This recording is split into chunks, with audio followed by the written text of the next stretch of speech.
ವನ್ಯಜೀವಿಗಳ ಬ್ರಹ್ಮನ ಸೃಷ್ಟಿ ಕಾರ್ಯಕ್ಕೆ ಅಡ್ಡಿ ಆತಂಕಗಳು ವಿಘ್ನಗಳು ಬಂದಂತೆ. ಅದು ಈ ಸಮಸ್ಯೆ ಪರಿಹಾರ ಮಾಡೋಕ್ಕೋಸ್ಕರ ದೇವತೆಗಳು ದೇವಲೋಕದಲ್ಲಿ ಸಭೆ ಸೇರ್ತಾರೆ. ಆ ಸಭೆಯಲ್ಲಿ ದೇವತೆಗಳು, ಋಷಿಮನಿಗಳು, ದೊಡ್ಡ ದೊಡ್ಡ ವ್ಯಕ್ತಿಗಳು, ಸಿದ್ಧಪುರುಷರೆಲ್ಲ ಭಾಗವಹಿಸ್ತಾರೆ. ಆವಾಗ ಒಂದು ವಿಷಯ ಗೊತ್ತಾಗುತ್ತೆ, ಭೂಮಿಯಲ್ಲಿ ಪುರುಷ ಶಕ್ತಿ ಕಡಿಮೆ ಆಗಿದೆ ಅಂತ ಹೇಳಿ.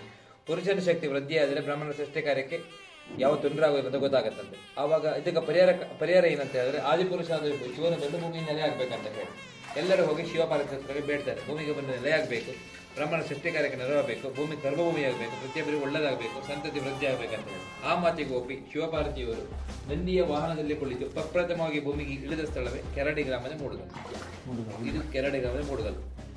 ಇದು ಭೂಮಿಗೆ ಪ್ರಥಮವಾಗಿ ಮೊದಲು ಇಳಿದ ಸ್ಥಳ. ನಿಮ್ಮ ಕಾಶಿ, ಗಯಾ ಇರ್ಬೋದು, ಅದು ಧರ್ಮಸ್ಥಳ, ಮುರುಡೇಶ್ವರ, ಗೋಕರ್ಣ ಎಲ್ಲದಕ್ಕಿಂತ ಮೊದಲು ಶಿವ ಬಂದು ಭೂಮಿ ನೆಲೆಯಾದ ಸ್ಥಳ. ಈ ಬಂಡೆ ಮೇಲೆ ಕೂತ್ಕೊಂಡು ತಪಸ್ ಮಾಡಿ ಅವರು ಈ ಗುಹೆ ಒಳಗಡೆ ಈ ಜಾಗ ಬರ್ತಾ ಇರುತ್ತೆ. ಈ ಗುಹೆ ಗುಹೆ ಮಧ್ಯಭಾಗದಲ್ಲಿ ಧ್ಯಾನ ಸಕ್ಕಲಾಗ್ತದೆ. ಗುಹೆ ಮಧ್ಯಭಾಗದಲ್ಲಿ ಅವಾಗ ಅಲ್ಲಿ 7 ನದಿಗಳು ಹುಟ್ಟುತ್ತದೆ: ಗಂಗಾ, ಯಮುನಾ, ಗೋದಾವರಿ, ಸರಸ್ವತಿ, ನರ್ಮದೆ, ಸಿಂಧು, ಕಾವೇರಿ ಅಂತ ಹೇಳಿ. ಆ ನದಿಗಳಿಂದ ಅಭಿಷೇಕ ಆಗ್ತದೆ. ಅಭಿಷೇಕ ಅಂತ ಒಳಗಡೆ ಅಭಿಷೇಕ, ಒಳಗಡೆ ಪ್ರಕೃತಿ ಪೂಜೆ ಮಾಡುವಂಥದ್ದು ಮನುಷ್ಯನ ಮಾಡಿದ ಸ್ಥಳ ಆ ಗುಹೆ ಮಧ್ಯಭಾಗದಲ್ಲಿ. ಅಲ್ಲಿ ಶಿವನ ಲಿಂಗರೂಪಿ ಆಗ್ತಾರೆ.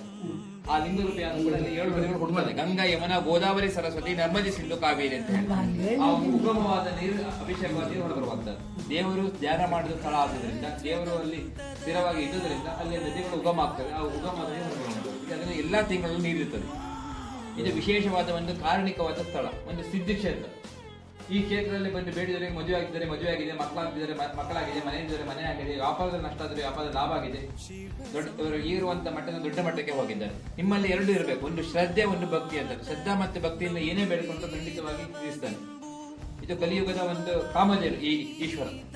ಇಲ್ಲ ಈ ಮೂಲೆಯಲ್ಲಿ ಇಲ್ಲಿ ರಸ್ತೆ ಇಲ್ಲ, ಕರೆಂಟ್ ಇಲ್ಲ, ಯಾವುದೇ ಇಲ್ಲ ಅಂತ ಇದ್ರು ಸಹ ಇಡೀ ಕರ್ನಾಟಕ ರಾಜ್ಯದ ಮೂಲೆ ಜನ ಬರ್ತಾರೆ. ಇನ್ನೂ ಒಂದು ವಿಶೇಷ ಶಕ್ತಿ ಬರ್ತಾರೆ. ಜಾತ್ರೆಗಳಿಗೆ ಈ ತಿಂಗಳು 30ನೇ ತಾರೀಕು ಸೋಮವಾರ ಬರ್ತಾರೆ ಎಳ್ಳಮಾಸೆ ಜಾತ್ರೆ. ರಾಜ್ಯದ ಮೂಲೆ 5 ರಿಂದ 6 ಸಾವಿರ ಜನ ಬರ್ತಾರೆ. ನೀರು ಜಾಸ್ತಿ ಆಗಲ್ವಾ? ಇದು ನೀರು ಜಾಸ್ತಿ ಆಗಲ್ವಾ? ನೀರು ಮಳೆಗಾಲದಲ್ಲಿ ಜೂನ್, ಜುಲೈ, ಆಗಸ್ಟ್ ಅಲ್ಲಿ ನೀರು ಲಿಂಗದ ಮೇಲೆ ಬರ್ತದೆ. 2-3 ತಿಂಗಳು ನೀರು ಜಾಸ್ತಿ ಇರ್ತದೆ. 3 ತಿಂಗಳು ಆಮೇಲೆ ಕಡಿಮೆ ಆಗುತ್ತೆ.